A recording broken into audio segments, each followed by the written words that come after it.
Today I'll show you how to create a new packaging range from an existing design using Sourceful. First, click Create in the side navigation and find Packaging Range.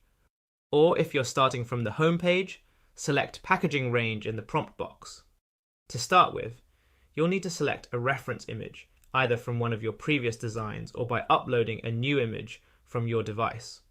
For this example, I'll choose one of my previous designs, this bottle from the brand Nula. Next, select the packaging types you want to visualize your design on.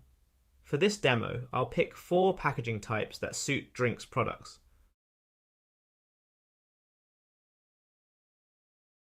When you're ready, click Generate to start creating your range.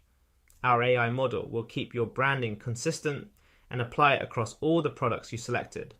After a short wait, you'll see how your design looks across different product types, helping you visualize your full packaging range.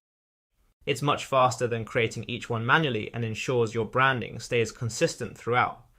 If you want to make tweaks to any of the designs, click Start Edit.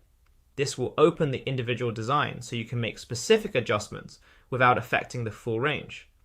And that's how you can build a complete packaging range in minutes with Sourceful.